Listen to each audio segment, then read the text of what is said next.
അടുത്തത് Shri N A Nellikunnu, അദ്ദേഹത്തിന് 7 മിനിറ്റാണുള്ളത്. Sir, വൻകിട പദ്ധതികൾ ഒന്നും പ്രഖ്യാപിക്കാതെ നയത്തിൽ ഒരു സ്വകാര്യം കൊണ്ടുവന്നുകൊണ്ട് ധനമന്ത്രി അവതരിപ്പിച്ച ബജറ്റിൽ മുഴുനീളം നമ്മുടെ പ്രിയങ്കരനായ ധനമന്ത്രിയുടെ നിസ്സഹായാവസ്ഥയാണ് നിലനിൽക്കുന്നത്. അദ്ദേഹം ഇവിടെ ഇല്ല. അദ്ദേഹത്തിൻ്റെ മുഖം കാണുമ്പോൾ തന്നെ, ആ ദയനീയ മുഖം കാണുമ്പോൾ തന്നെ നമുക്ക് എല്ലാവർക്കും വലിയ സങ്കടമാണ് തോന്നുന്നത്.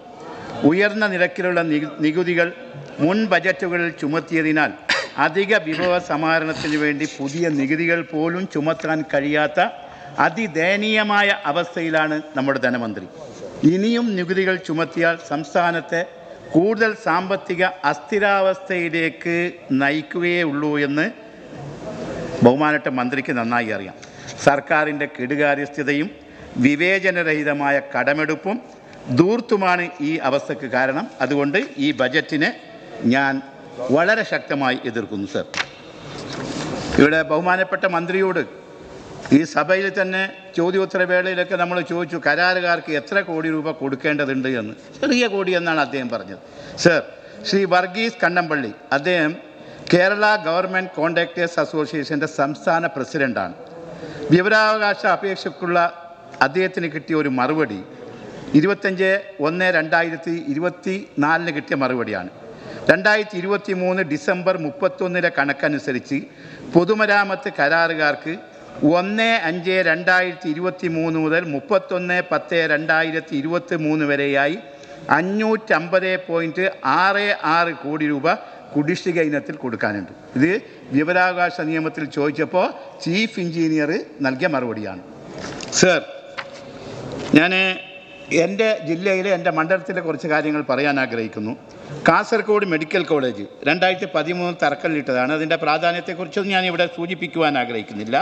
ആ മെഡിക്കൽ കോളേജിൻ്റെ നിർമ്മാണം ഇതുവരെ നമുക്ക് പൂർത്തീകരിക്കാൻ കഴിഞ്ഞിട്ടില്ല.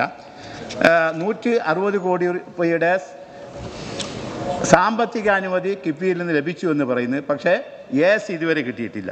ആ മെഡിക്കൽ കോളേജിന്, കാസർഗോഡ് മെഡിക്കൽ കോളേജിൻ്റെ പ്രാധാന്യം നമുക്ക് എല്ലാവർക്കും അറിയാമല്ലോ. ആ മെഡിക്കൽ കോളേജിന് ഈ ബജറ്റിൽ അനുവദിച്ചത് 4,95,00,000 പക്ഷേ മറ്റ് മെഡിക്കൽ കോളേജുകൾക്ക് തിരുവനന്തപുരത്തിന് 28 കോടിയുണ്ട്, കോഴിക്കോടിന് 25 കോടിയുണ്ട്, കോട്ടയത്തിന് 22 കോടിയുണ്ട്, ആലപ്പുഴക്ക് 18 കോടിയുണ്ട്, തൃശ്ശൂരിന് 22 കോടിയുണ്ട്. അങ്ങനെ ഒരുപാട് കോടികൾ പല മെഡിക്കൽ കോളേജുകൾക്ക് നൽകി. കാസർഗോഡിനോട് മാത്രം ഈ അവഗണന എന്തിനാണ് എന്നാണ് ബഹുമാനപ്പെട്ട മന്ത്രിയോട് എനിക്ക് ചോദിക്കുവാനുള്ളത്.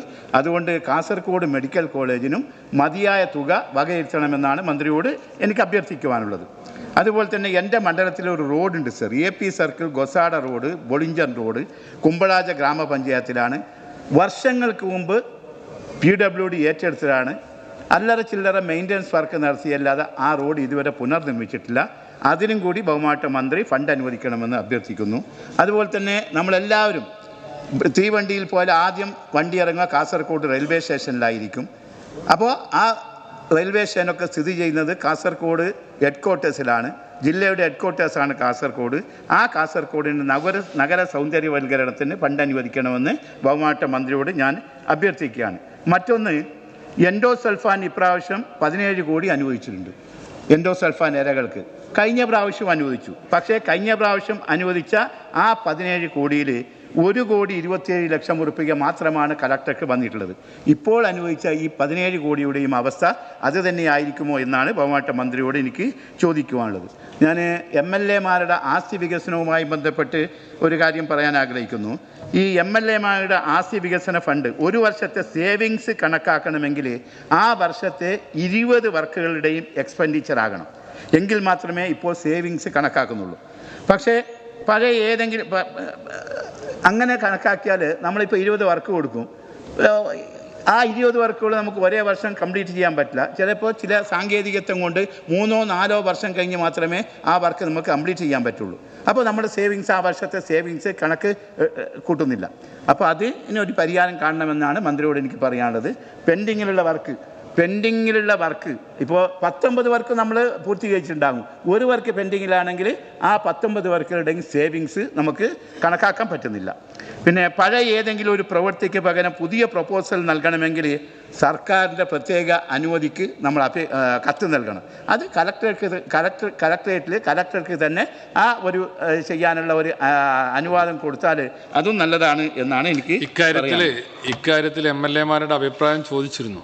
ഈ അസറ്റ് ഫണ്ടിൻ്റെ വിനിയോഗം സംബന്ധിച്ചുള്ള നിർദ്ദേശങ്ങൾ ചോദിച്ചിരുന്നു. ഓക്കെ.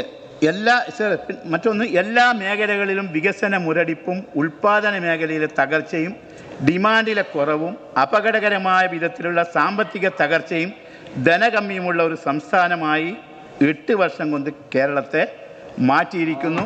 അതിന് ഉത്തരവാദി ആരാണ് എന്നാണ് എനിക്ക് ചോദിക്കുവാനുള്ളത്. സർ, ഈ അവസ്ഥയിലുള്ള ഒരു ഇക്കണോമിയാണ് ബഹുമാനപ്പെട്ട ധനമന്ത്രി പറയുന്നത് ഇത് സൺറൈസ് ഇക്കണോമി എന്നാണ് ഈ ബജറ്റിനെ അദ്ദേഹം വിളിക്കുന്നത്. 8 വർഷം മുമ്പ് നാം കണ്ട കേരളമല്ല ഇന്നത്തെ കേരളം എന്നാണ് ധനമന്ത്രി പറയുന്നത്. 8 വർഷം മുമ്പ് ആരും മഴുവെറിഞ്ഞ് ഉണ്ടാക്കിയതല്ലല്ലോ സർ ഈ കേരളം. 8 വർഷം മുമ്പ് ആരും മഴുവെറിഞ്ഞ് ഉണ്ടാക്കിയതല്ല ഈ കേരളം. ഒരിക്കൽ നിങ്ങൾ എതിർത്ത വിഴിഞ്ഞത്തെ വിഴിഞ്ഞത്തെ ഇവർ എതിർത്ത വിഴിഞ്ഞത്തെ ഈ ബജറ്റിൽ ആഘോഷമാക്കുന്നത് നമ്മൾ കണ്ടു. 8 വർഷം മുമ്പ് ഇവിടെ ഒരു മുഖ്യമന്ത്രി ഉണ്ടായിരുന്നു സർ, പ്രിയപ്പെട്ട ശ്രീ ഉമ്മൻചാണ്ടി. അദ്ദേഹത്തിൻ്റെ നിശ്ചയദാർഢ്യവും ഇച്ഛാശക്തിയും കൊണ്ട് മാത്രമാണ് ഈ ബജറ്റിൽ 1-ാം ഭാഗത്തിൽ 9-ാം പേജിൽ വിഴിഞ്ഞം തുറമുഖം ഭാവിയുടെ വികസന കവാടം എന്നെഴുതാൻ ധനമന്ത്രിക്ക് സാധിച്ചത് എന്ന കാര്യത്തിൽ ഒരു സംശയവുമില്ല. എത്രമാത്രം ശ്രമിച്ചതാണ് ഇതിനെ തുരങ്കം വെക്കാൻ. 6000 കോടിയുടെ റിയൽ എസ്റ്റേറ്റ് ഇടപാട് എന്ന് ഇതിനെ വിശേഷിപ്പിച്ചത് ആരാണ് എന്ന് കേരളീയ സമൂഹം ഒരിക്കലും മറക്കുകയില്ല സർ. കേന്ദ്ര സർക്കാരിൻ്റെ സാമ്പത്തിക അവഗണന ഉള്ളതുകൊണ്ട് ഔട്ട് ഓഫ് ദി ബോക്സ് പദ്ധതി മാതൃകകൾ കൊണ്ടുവരുമെന്നാണ് ധനമന്ത്രി പറയുന്നത്.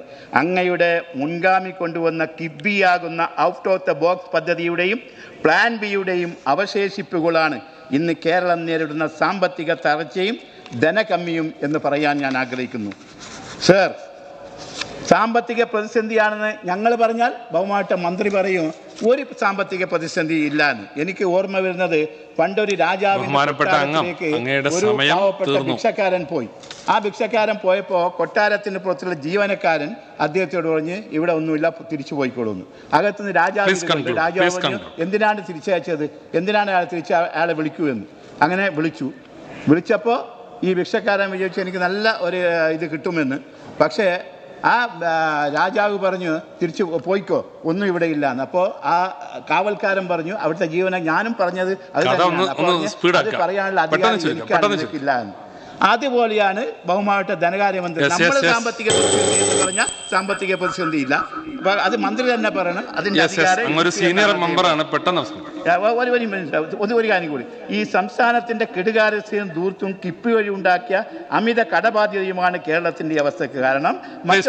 മറ്റൊരു പോയിന്റ് സർ, ഒറ്റൊരു പോയിന്റ്, സംസ്ഥാനത്തിന് ലഭിക്കേണ്ട കേന്ദ്ര വിഹിതത്തിൽ 57,400 കോടി കുറവുണ്ടായി എന്നാണ് ധനമന്ത്രി പറയുന്നത്.